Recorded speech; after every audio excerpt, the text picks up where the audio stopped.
can watch anime without subtitles, without the subs. It's like, woo, that's cool.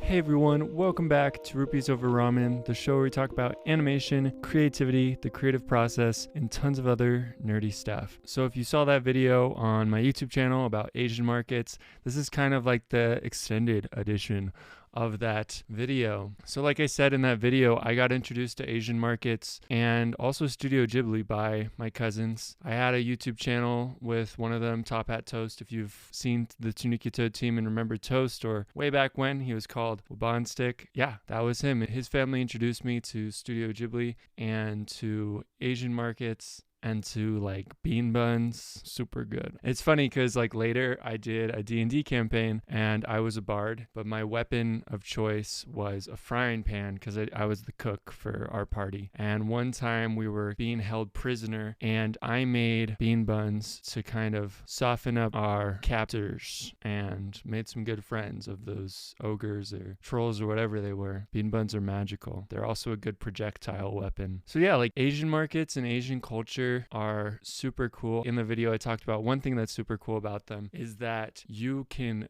get something totally different every single time that you go to an Asian market. There's ramen, which everyone knows about, like ramen. There's like the packets and then like the little tubs. There's also soba noodles. There's rice. There's sodas, candies, weird chips, lots of different flavors of Lay's and Kit Kats. It's crazy how many Kit Kats there are in Japan. But like there's sometimes that I'm like, I wonder why I got into Asian culture. So just some like background on me. I had an uncle that served a mission for the Church of Jesus Christ of Latter-day Saints in Japan. And then he went back and moved there and then worked for, it was Coca-Cola or Pepsi. So he worked there for a while and then later on he ended up working for Disney and doing some really cool stuff. And later, like watching Studio Ghibli movies, I saw his name in the credits and I don't know, it just like inspired me. I'm like, wow, this is super cool. He's a super humble guy. He never like bragged about like what he was doing. He did all these amazing things and it inspired me to be like, wow, he's working for Disney and working in animation and that's something that I want to go into. And I'm like, I can do this. I can go into that. Something that I can connect to. And I don't know, it just kind of all connects, like my love for animation and Asian markets, Chinese takeout, boba. It's just like they're things that have been with me for a while. Like my family, I kind of thought this was true across the board. Go get like Chinese takeout or have Chinese food or have hot pot or something for Chinese New Year. That was my family. Like we had like Chinese takeout. We celebrated Chinese New Year in the best way that we could. And then also for after the reception, we went and got Chinese food. Every place that I've lived in, we picked a Chinese place that we go to as a family. And then one was owned by a friend of mine and that was super cool. Sadly, they don't own it anymore, but it was super cool having that experience and be able to connect with them. I don't know, it inspired me to learn Mandarin and learn Japanese, even though I haven't quite learned them yet. They're very difficult languages. It gave me like some motivation to be like, yeah, that'd be super cool to be able to communicate. The thing is with cultures, there's kind of like barriers with language. And when you're able to spend the time to learn someone else's language, become fluent in that language, you can connect to them on a much deeper level because you've shown them you care about their culture and you care about their language. Yeah, it's just super cool. And with Japanese, you can watch anime without subtitles, without the subs. It's like, woo, that's cool. Yeah, I don't know. It's just really cool how much my love for Asian culture and stuff has become a part of my life. It's inspired me to try out new foods. You guys may not know this, but I'm lactose intolerant, which basically means that my body does not produce lactase, which breaks down lactose, which is milk sugar. Lactose, you know, like sucrose, fructose, it's sugar. So it's like the sugar in milk. And my body can't do that. So it causes a lot of pain. If you have any friends that are lactose intolerant, you know exactly what I'm talking about. Or if you're lactose intolerant, you know exactly what I'm talking about. And it's rough, but it kind of caused me to cook more in like the Asian cuisine realm, cooking curries and stir fries, buying ramen and making stir fries with that, or just cooking up ramen. It's really cool to try out new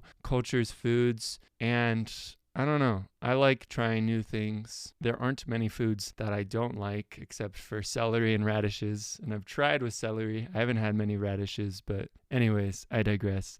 Thank you guys so much for joining this podcast. If you have any animated movies that you want me to look over or talk about the animation styles or techniques, look development, world building, stuff like that, let me know.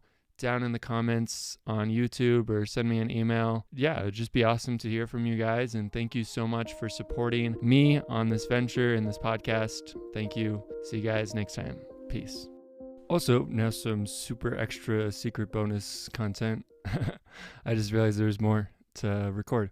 I've kind of talked about it, but also with Asian culture and all these experiences like Chinese takeout, going to Asian markets, stuff like that, it's impacted my storytelling as well. Like a lot of the stories that I'm working on have that kind of stuff. Like the friends will go out to an Asian market or to a Chinese restaurant. And it's just like, it's kind of putting a little bit of me into that story. And I think it's really cool when authors and writers and showrunners and creators are able to do that and be like, hey, here's a piece of me and a piece of my life, and I'm putting that into this, and it's going to make an impact. It's going to connect with people. Like I talked about in an earlier podcast, is when you put in stuff that relates to you, it can relate to others, and they can be like, wow, that's super interesting. Like I did that as a kid, or like I'm doing that now as an adult. And it's like, wow, that's super cool that we have this in common, and it helps people to connect. Because like, you know, right now in this world, there's so many people trying to disconnect and people trying to put up these walls, show that we're different, but there's so much in common with all of us. And as we see those things in common with all of us, we're able to really connect with each other more and be able to have friends all around the world. Just remember that like we're all brothers and sisters, and we're all in this together. We're all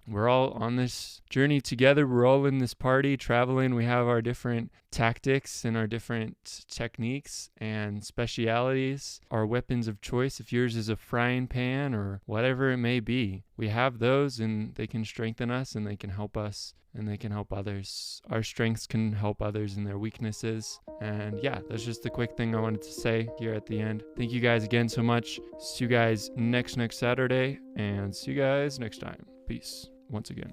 Bye.